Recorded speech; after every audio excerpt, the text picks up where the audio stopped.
Hello Spark, kamusta kayo? At ngayon, pag-uusapan natin ang mga bagay na hindi mo dapat gawin upang hindi mawala sa iyo ang isang lalaki.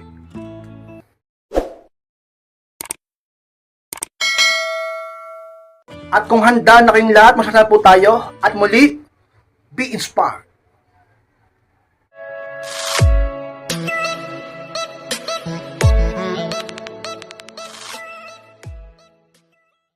At ang unang bagay kay Inspired na hindi mo dapat gawin upang hindi mawala sa iyo ang isang lalaki, ang sobrang pagkontrol sa kanya.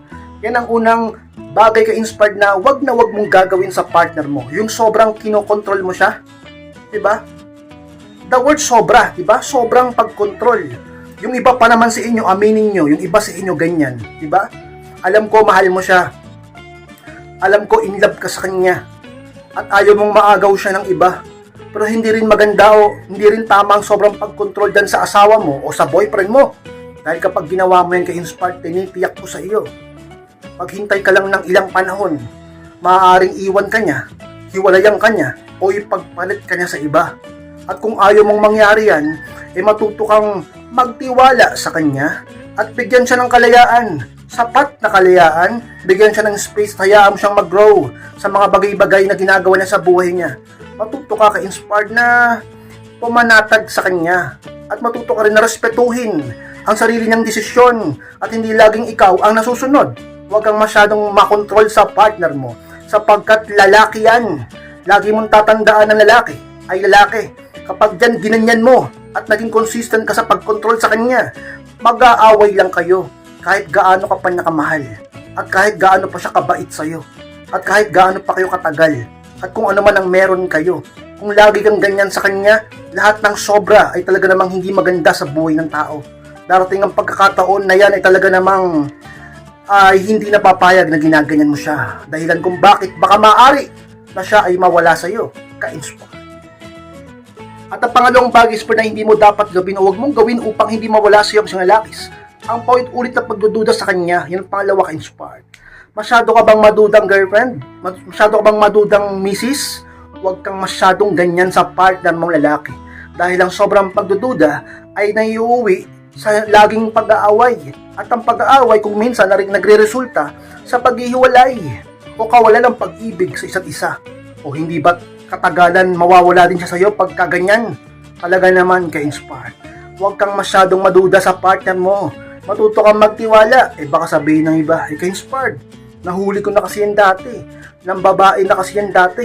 Minsan kasi nagsisinungaling yan O bakit? Ka-inspired. Sa tingin mo ba, sa lahat ng pagkakataon ganyan siya? Di sana kung ganyan din pala ang iniisip mo, hindi mo na siya pinatawad pa. Kung ganyan din pala ang pananaw o mindset mo at paniniwala mo, di sana hindi mo na siya binigyan pa ng second chance. Totoxikin mo lang pala siya. Huwag ganyan ka-inspired. Matuto ka pa rin magbigay ng tiwala sa partner mo. At talaga namang hindi maganda ang sobrang pagdududa kahit ikaw naman lagi kang pagdudahan ng boyfriend mo. Lagi kang pagdudahan ng asawa o mister mo. Hindi ba't maiinis ka din? At baka lumayo ang loob mo sa kanya? Ganyan din ang lalaki ka-inspired. Ang sobrang pagdududa, walang magandang naidudulot yan sa inyong relasyon. Matuto kang magtiwala sa partner mo, lumapit ka sa Diyos, mag-self-improve ka upang hindi ka ma-insecure sa sarili mo. At ang lalaki hindi mawawala sa iyo, ka-inspired. At ang pangatlong bagay ka-inspired na huwag mong gagawin upang hindi mawala sa iyo ang isang lalaki, ang palaging pakikipag-away sa kanya, yung pangatlo, ka-inspired. Palagi ka bang nakikipag-away sa boyfriend mo? O palagi ka bang nakikipag-away dyan sa mister o asawa mo? Talaga namang itigil mo yan. Alam ko, may mga bagay kung minsan na hindi pagkakaunawaan. May mga bagay na talaga namang pag-aawayan. Pero hanggat maaari ka-inspired, wag naman sobra at wag naman palaging mag-away. Dapat matutong magpatawaran, magpakumbaba, hindi yung pares kayong ma-pride. Diba? At matutong makinig at sumunod. Ganyan yan kasi pag lagi kayo nag-aaway, tinitiyak ko sa'yo, maghintay ka lang ng ilang panahon, mawawala ang pag-ibig niyan sa'yo at baka ikaw din ganun ka rin sa kanya. Sayang naman ang mga naipundar nyo. Paano yan kung may mga anak na kayo? Paano yan kapag sobrang tagal nyo na? At paano yan kung sabihin natin ka-inspired na mahal mo siya? Bigla ka niyang iiwan dahil sa ganyan? Ang dahilan niya, lagi mo naman kasi ako inaaway Lagi mo naman akong tinatoxic. Lagi mo akong sinisigawan. Palagi mo akong binubulyawan. O, diba? Huwag mong laging awayin ng partner mo. Huwag kayong laging mag-away upang hindi lumayo ang damdamin niya sa'yo At ang lalaki ay lagi pa ring mahalin ka. Hindi siya makahanap ng dahilan upang iwan ka at hindi siya mawala sa iyo, ka-inspire. At ang pang-apat na bagay, ka-inspire, na huwag mong gagawin upang hindi mawala sa iyo ang isang lalaki, ang pagpapabaya mo sa sarili mo. Yung pang-apat, ka-inspire. Huwag na huwag niyong pababayaan ang sarili niyo. Dahil kapag yan ay ginawa mo, ay talaga naman pagsisisihan mo yan. Huwag na huwag mong pababayaan ang sarili mo. Sapagkat napakadami at napakalakas ng kompetisyon sa mundo. Lalo na pagdating sa pag-ibig at atraksyon, ang lalaki. At hindi lang ikaw ang babae sa mundo. At kahit pa sabihin mong maganda ka, kahit sabihin mong sexy ka, o kaakit-akit ka, o mahal ka niya, sinasabi ng mahal ka niya, o sobrang tagal nyo na, kahit may mga anak pa kayo, kahit mayaman ka pa, kahit sikat ka pa, ang lalaki ay na-attract pa rin. Kaya dapat huwag mong pabayaan ang sarili mo. Gumawa ka ng paraan upang laging akitin ng mister mo. Gumawa ka ng paraan upang laging akitin ng boyfriend mo. Upang talaga namang ang lalaki ay sa'yo lang at hindi mawala sa'yo. Sabi nga nila, taig ng malandi ang maganda. E paano kung malandi siya tas ikaw hindi pa nagpapaganda? Palagi kang mag-self-improve. Huwag kang batugan, huwag kang tamad. Baka naman kasi dati ang sexy mo, ngayon pinabayaan mo na yung katawan mo. Dati sobrang ganda niyan, mukha mo, yung looks mo, ngayon mukha ka ng losyang. Eh baka sabihin ng iba, magdahilan yung iba, ka-inspired, huwag ka naman ganyan. Lahat naman ng bagay nagbabago. At saka kasi nanganak ako nagkaanak kami. At saka sobrang busy ko sa trabaho. At sobrang hirap ng buhay. Kahit ano pang dahilan mo, nasa iyo pa rin ang desisyon. Bakit? Sa lahat ba ng panahon, wala kang oras sa sarili mo? Sa lahat ba ng oras, sa trabaho mo lang ba? Lagi kang magbigay ng panahon sa sarili mo. Masyado mo lang pinaprioridad ang ibang bagay at kinakalimutan ang sarili mo. Huwag mong pabayaan ang sarili mo upang ang lalaki ay talaga namang hindi ka pagsawaan, hindi ka ikahiya, at lagi kang mahalin, lagi kang gustuhin, lagi kang ipagmalaki, at hindi niya gustuhin mawala sa buhay mo, at hindi niya gustuhin mawala ang attraction niya sa iyo, hindi niya gugustuhin matukso sa iba, at hindi mo rin gugustuhin masira ang inyong relasyon, at hindi siya mawala sa iyo. Ka-inspire. Palimang bagay, ka-inspire, na huwag mong gagawin upang hindi mawala sa iyo ang isang lalaki. Yung palagi kang nanunumbat sa kanya, yung palimang ka-inspire. Alam nyo, yung iba ganyan, ano yung ka-inspire? Yung iba ganyan, nanunumbat sa partner. Kadalasan nagsusumbatan yung mga yan. Pero kung ikaw ang sinusumbatan ng lalaki, huwag kang gumante. Diba? At least, ikaw hindi mo sinusumbat yung mga binigay mo at effort mo. Kung siya nanunumbat siya, bahala siya. Tama ba yun? Huwag kang manunumbat. Kasi yung ibang babae dyan, ang hilig manumbat din no? Bakit nung wala kang trabaho, ako nagtatrabaho? Bakit nung walang-wala ka, ako nagdamit sa'yo, ako nagpakain sa'yo? Bakit nung dati nagde-date tayo, ako lagi nandilibre sa'yo? Ako nagbigay ng ganyan, ako gumawa nito, ako lagi ganyan. Walang sumbatan, ka-inspired. Diba, lalo na kung hindi ka naman pinilit na gawin yan, may pumilit pa sa'yong gawin yan sa kanya? Oh, diba? Kaya ngayon, ka-inspired, ginusto mo rin yan dahil nagmahal ka. Kaya huwag sumbat, kasi alam nyo, pag sinumbatan mo ang isang tao, maniwala ka sa akin, malaking porsyento mawawala pagtingin yan sa'yo. Grabe naman kayo sa nanumbat lang, mawawala na kagad ang pagtingin. Bakit? Gaano ba kasakit ang masumbatan? Ha? O ikaw sumbatan ka ng isang tao, anong mararamdaman mo? Baka isip-isipin mo pa, di ka ba makatulog sa panunumbat niya sa'yo? Kung lalaking mahal mo, sinumbatan mo, tingin mo ba hindi ba pangit ang tingin niya sa'yo? Sabihin niya, ganyan ka pala, nanunumbat ka pala. Ako pa naman, bukol sa loob mo yung mga effort mo, yung binigay mo.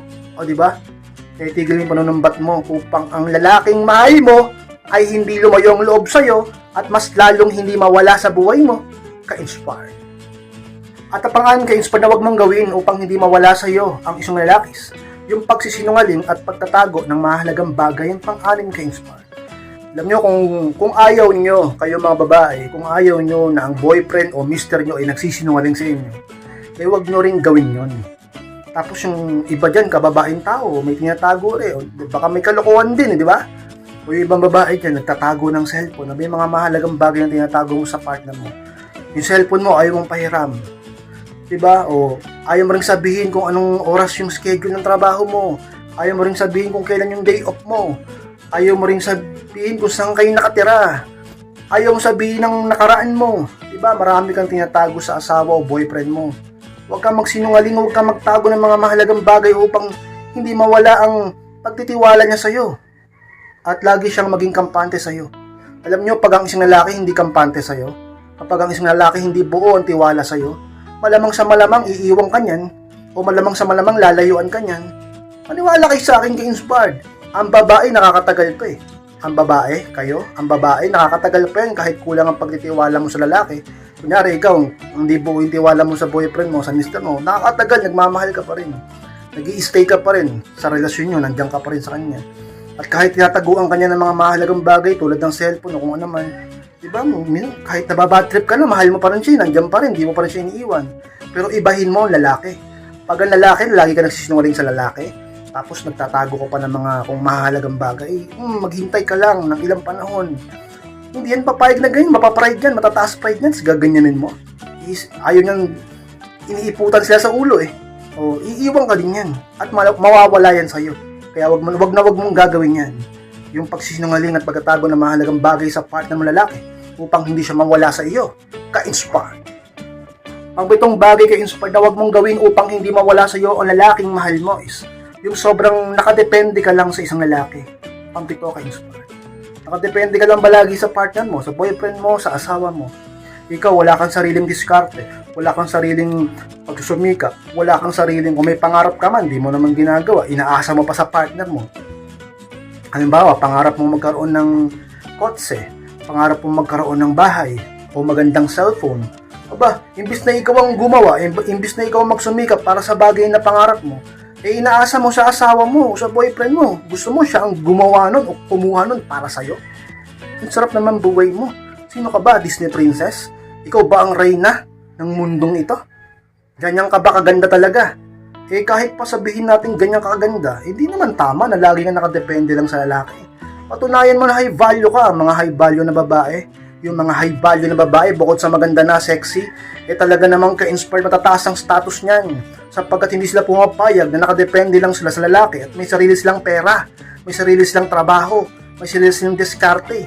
Hindi sila umaasa lang sa kung kani-kanino upang sila hindi masumbatan o mapagmalakihan ng partner ng lalaki.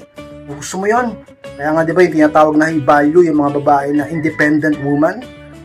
Tsaka pag nakadepende ka palagi sa lalaki, bukod sa mataturn up yan sa'yo, mababadtrip yan at maaaring hindi ka makapalag dyan kapag ikaw yung sinumbatan ka na yan dahil sa dami ng nabigay niya sa'yo. Ikaw, wala siyang napapala sa'yo dahil nakadepende ka lang sa kanya. Diba? Sabihin natin yung lalaki naman talaga dapat na magpo-provide. Paano kung sa hirap ng buhay ngayon, sa bahay ka lang?